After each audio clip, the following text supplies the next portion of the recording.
Работете,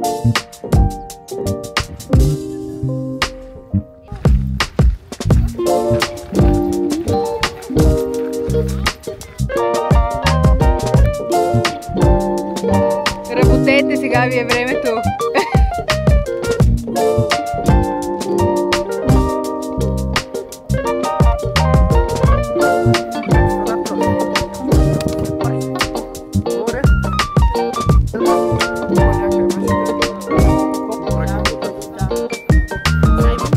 Красносоло коза или не?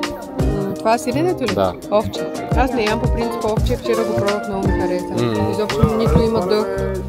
Аз харесвам и кози и овче, защото кози особено, защото е с по-малко лактоза. И аз имам причинност по лактоза, нали, много харесвам млечни продукти и нали, подбирам такива, които са... Да, и аз без лактозно ям по принцип. Искам сега да си купя, има едни веган милкър, които си накисваш. Да, накисваш си ядки. Слагаш ги в една като кана с... Извиня, че говоря с пълността. Сама ги кана стискаш. с мрежа и ги натискаш и то си прави мляко. Браво! Да. Здравейте хора! Намирам се в Врачанския Балкан на хижа Пършевица и днес съм тук с доброволците от Подари време и децата, защото си правим поход с преспиване в хижата, за да може да ги разнообразим, да си направим някакви хубави спомени и да видим нещо ново като забележителност тук в региона. Ще ходим днес на Кобилини стени. Това е много значимо място за Врачанския Балкан. Аз съм гледала до сега само снимки, никога не съм идвала тук, въпреки че от вече 3 години живея в Северозапада и страшно много се вълнувам, защото е голяма красота. В момента ще се възползваме от последните топли дни, да може да си направим една разходка. Тази година така и не съм ходила все още на планина.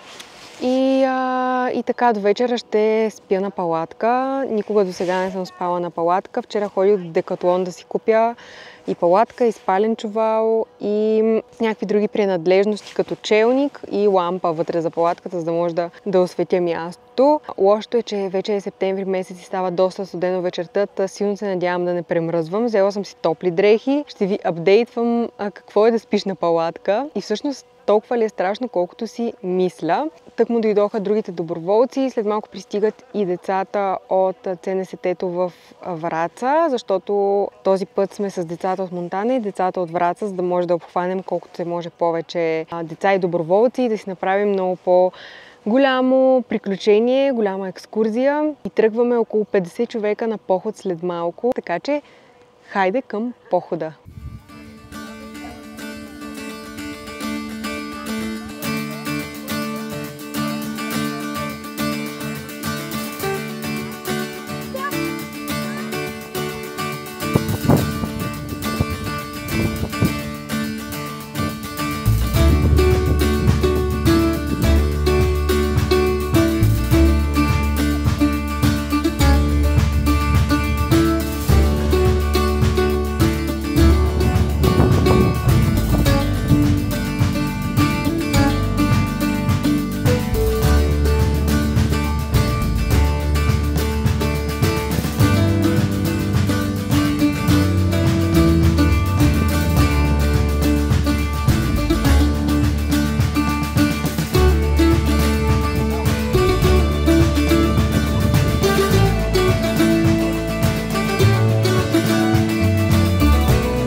Много вкусно. Години не съм яла такъв сандвич. Наистина. Може, маменце. Чакай сега, обаче ще чакаш реда. Ще изчакам. Господин иска още дюшеци. Юшеци. Къде се ще си ги вземе спокойно? Ами дайте, вижте кой ще спи още на палатки. И почвате да разпочи. Няма да спиш на палатка. Не се пазари. От Декатлона и тая палатка си взех. Сега ще ми помагат да я разтягаме, защото аз не знам как се разтяга. Уж само я хвърляш. Ще стане ли само с хвърляне? Ще е лесно, но няма да е само с хвърляне. Дрънчи нещо. Значи има опътване. Да, просто се отваря. Трябва да се разкопчае от всякъде просто. Ама кое от двете? Или и двете? Е това. Това е, да. Ама може би и другото. За двама е. Ама да, голямка изглежда. Ако я обърнем насам, все едно, или натам с гледка. Ма пак има някакви неща, къде трябва да се слагат. Да се забие, може би. Закачат се въженца. Е тук вътре.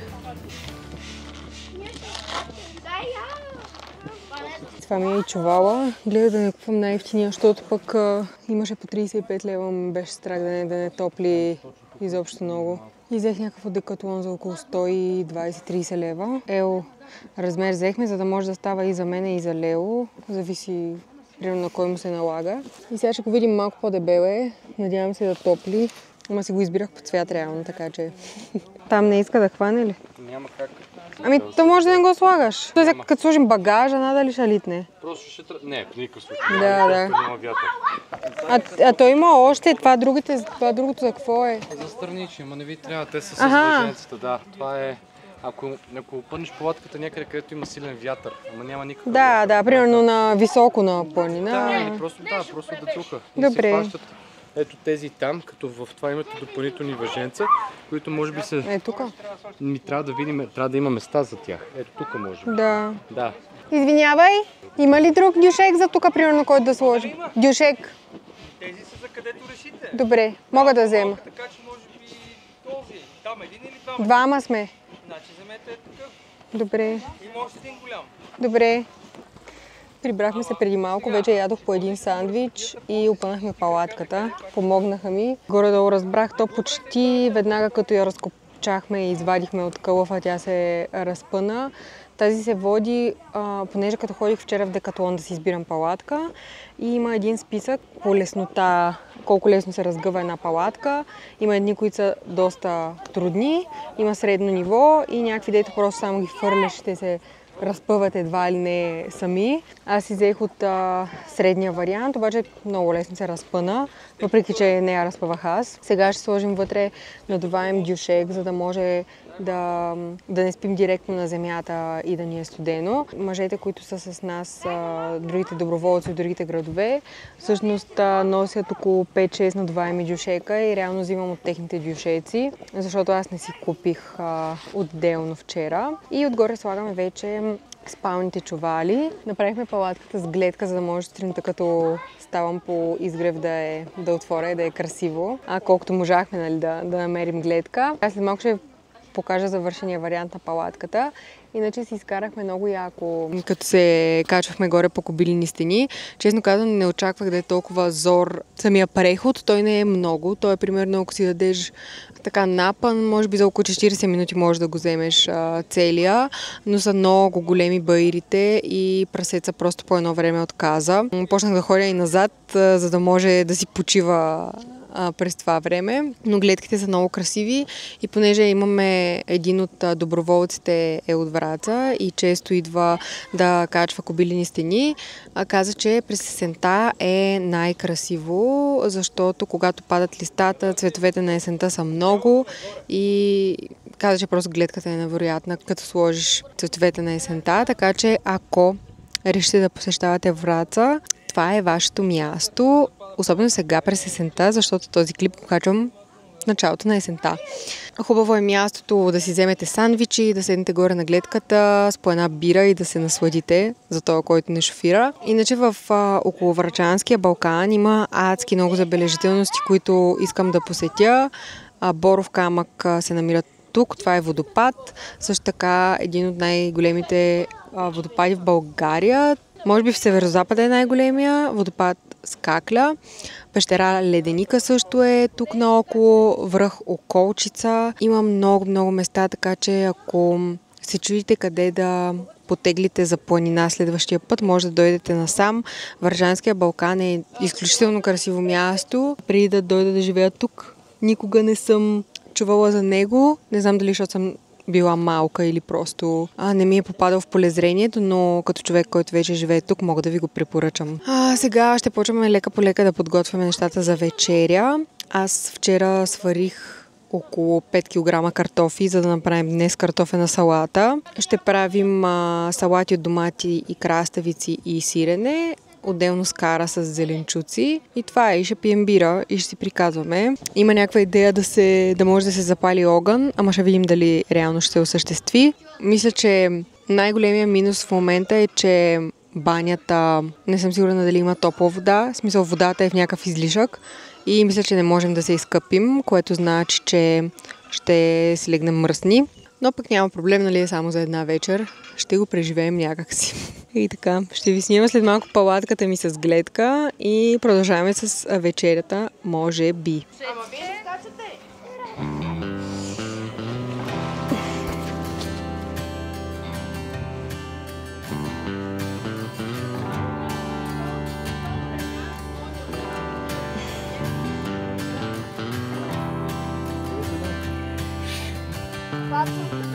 Ти имаш мини скаричка.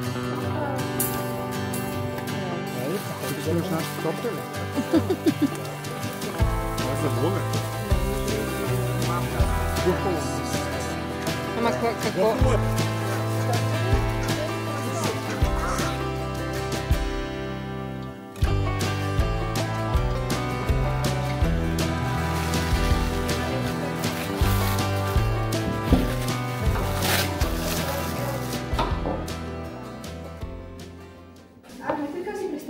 хижата ми.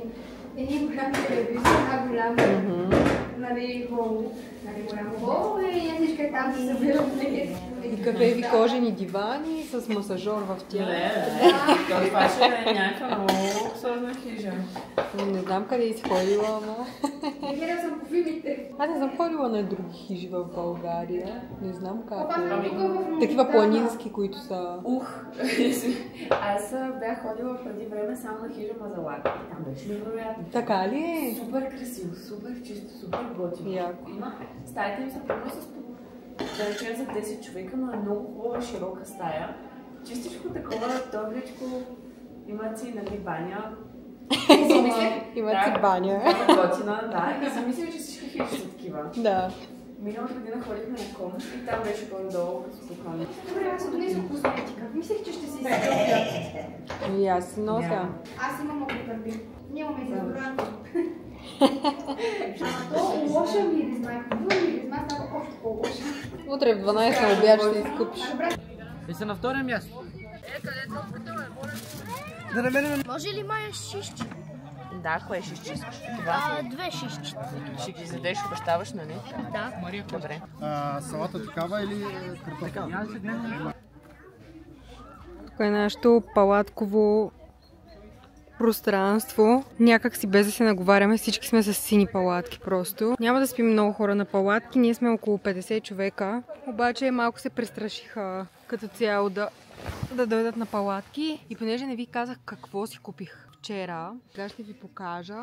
Освен палатката и спален чувал, ви е нужен и дюшек, както разбрахме, за да легнете и да ви е по-топло. Взела съм с мен една лампа, която също е Декатлон. Тя е лампа за палатка. Може ето така да се закачи някъде да виси или като нощна лампа да се включи. Тя е на батерии и ето така свети. Като цяло свети доста силно. Сега не се вижда, защото сме на светло, но е достатъчно, за да освети пространството. Взела съм си челник за главата, защото сме на такова място, на което като се стъмни навън няма светлина. И ето така се слага и той също свети доста силно. Последно, но не на последно място, съм си взела възглавничката, която ми е за пътуване, за да може да легна върху нея и да ми е удобно и все пак да имам някаква възглавница. В момента се преоблякох с анцук, грейка и съм си взела кроксовете, за да може да не съм през цялото време с маратонки, ами по-лесно да се събувам и обувам и за палатката, и за в къщата. И съм с едни по-дебели зимни чорапки, които да ми топлят краката. Вече съм в палатката и лягаме да спим. Това е лампа, която ви показах малко по-рано.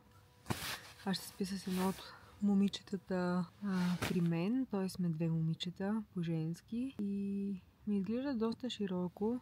Времето поне навънка не е някакво много студено. Облекли сме се добре и би трябвало да ни е супер. Много ме кефи чувала. Супер удобно изглежда цяло всичко. И мисля, че това ще ми е първата, ама няма да ми е последната палатка. И тук даже има и кукичка. Може да я закача да виси. Само, че нещо в момента не успявам. Не, трябва да се постарая. Да, схванахте идеята. Изглежда малко. Все едно съм на връх Еверест и отвънка има снежна вихорушка. И аз съм тук се едно оцелявам вътре в палатката. Гледала съм такива влогове от хора, които изкачват някакви супер страшни върхове и спят на палатки. Просто изглеждат по същия начин, в който съм аз в момента в палатката. Лека нощ и ще се видим на сутринта, за да ви кажа как съм се чувствала цяла нощ. Айде лека и до сутринта!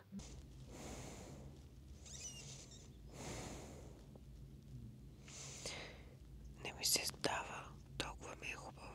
Просто ми е много топло и приятно. Много се радвам, че дойдох добре облечена, защото ако не бях с толкова ката дрехи, имаше шанс да ми бъде поне малко студено. А пък в момента ми е супер топло в този чувал и си чувствам се едно съм скушена вкъщи по чалтето. Задължително обаче си се мете възглавница. Не знам, без възглавница ще ми е супер неудобно. Много ми помогна тая пътната. Изкефих се на спане в палатка. Изкефих се наистина. Единственото странно нещо са шумовете покрай тебе.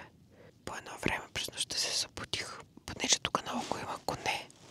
Не спираха да се чуват и се едно шума приближаваше. И понеже аз съм много плашлива и си викам, боже, те ако не ще дойдат тук, ще ме стъпчат в палатката, тук спе няма да разбера да ги видя. Имаше и доста вятър, се чуваше също. Може, ако сте чувствителни на звук и не може да заспивате, когато ви е шумно, да си вземете тапи или някакви слушалки, които заглушават страничния шум. Но генерално доста яко. Чувала много топли и наистина не знам какво щяхме да правим, ако нямахме дюшек под нас. Щях да замръзна 100%, ако директно спяхме върху земята. Не е шега работа да се спи на палатка и ако не си добре облечен и подготвен, просто ще настинеш. Аз говоря малко от името на човек, който ходи на палатка септември месец, когато е най-студено вечер и нощем. Все пак, сега трябва да стана да помогна на другите доброволци да направим закуска и да разпределим цялата храна, която остана между домовете, да си я вземат и да пие едно кафе. Вчера, не знам дали съм ви го казвала това, ама с децата се чувствам като дете аз самата. Всеки път, като прекарвам време с тях. Вчера, примерно, спах с едно от децата в палатката. Аз ви казах с едно момиче. И като лякахме, си говориме толкова неща. И се почувствах аз самата, нали, като в някакъв лагер. И съм с моя съученичка и си приказваме за момчета, за училище, за книги, за мечти, за работа. Какво искаме от живота. Много яко ми се отразява цялото нещо. Когато съм покрай тях. Много ме е хубаво този чувал, наистина ми се става. Свичър с качулка задължително. Е така като мен да се увиете и да не ви е студено и на главата. Шапка също става. Добре, айде оставям ви. Бай-бай.